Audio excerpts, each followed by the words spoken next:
এই প্রথম ম্যারাথনে মানুষের সঙ্গে দৌড়াবে রোবট। এক অভূতপূর্ব ক্রীড়া প্রতিযোগিতার আয়োজন করতে যাচ্ছে চীন। চলতি বছরের এপ্রিল মাসে বেইজিংয়ের ডাসিং জেলায় অনুষ্ঠিত হতে চলেছে বিশ্বের প্রথম মানব-রোবটের ম্যারাথন। সাউথ চায়না মর্নিং পোস্টের রিপোর্ট অনুযায়ী, প্রতিযোগিতায় অংশগ্রহণকারী প্রথম ৩ জন, সে মানুষ হোক বা রোবট, তাদের মধ্যে দেয়া হবে বিশেষ পুরস্কার।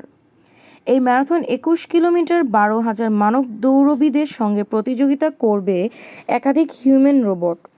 প্রযুক্তি ও ক্রীড়া জগতের মিশেলে এক অবিস্মরণীয় মুহূর্তের সাক্ষী হতে চলেছে গোটা বিশ্ব। ম্যারাথনটির আয়োজন করছে বেইজিংয়ের টাউনের প্রশাসন। প্রায় ২০টি সংস্থার দ্বারা তৈরি রোবট অংশ নেবে ম্যারাথনে। রোবটের অংশগ্রহণের জন্য বিশেষ দিকনির্দেশনাও রয়েছে। স্বয়ংক্রিয় এবং রিমোট চালিত ২ ধরনের রোবট অংশগ্রহণ করতে পারবে। সেই সঙ্গে তাদের ২ পায়ে হাঁটা বা দৌড়ানোর মতো ক্ষমতা থাকতে হবে। এছাড়া রোবটগুলোর উচ্চতা ০.৫ মিটার থেকে ২ মিটার, ১.৬ ফুট থেকে ৬.৫ ফুট হতে হবে এবং তাদের কোমরের জয়েন্ট থেকে পায়ের তলার সোল পর্যন্ত সর্বাধিক দৈর্ঘ্য কমপক্ষে ০.৪৫ মিটার হতে হবে। প্রতিযোগিতার মাঝপথে রোবটের ব্যাটারি পরিবর্তন করার ক্ষেত্রে স্বাধীনতা পাবে অপারেটররা।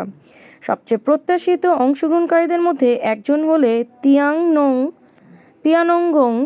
এটি চীনের embodied artificial intelligence robotics innovation centre দ্বারা তৈরি একটি রোবট। তিয়ানগং গড়ে প্রতি ঘন্টায় ১০ কিলোমিটার গতিতে দৌড়াতে পারে। গত বছর বেইজিংয়ের একটি ম্যারাথনের প্রতিযোগিতার সঙ্গে দৌড়ে শিরোনামে এসেছিল।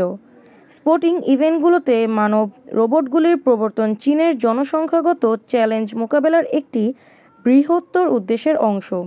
জনসংখ্যার বয়স বৃদ্ধি এবং সংকুচিত কর্মশক্তির সাথে চীন তার অর্থনৈতিক প্রবৃদ্ধি ধরে রাখতে অটোমেশন এবং রোবোটিক্স প্রচুর বিনিয়োগ করেছে। হিউম্যানয়েড রোবটগুলোকে সর্বনিম্ন করতে চীন উঠে পড়ে লেগেছে, বিশেষ করে মার্কিন যুক্তরাষ্ট্রের সাথে প্রতিদ্বন্দ্বিতার মুখে। ইন্টারন্যাশনাল ফেডারেশন অফ রোবোটিক্স অনুসারে ২০২৩ সালে চীন বিশ্বের মোট রোবট ইন্টারন্যাশনালের ৫১% কাজ সম্পন্ন করেছে। তারা ২,৭৬,২৮৮টি রোবট তৈরি করেছে। আগামী আগস্ট মাসে একটি ইভেন্টের পরিকল্পনা করেছে চীন, যেখানে humanoid robot, track and field football এবং অন্যান্য দক্ষতা ভিত্তিক চ্যালেঞ্জগুলোতে প্রতিদ্বন্দ্বিতা করবে চীন।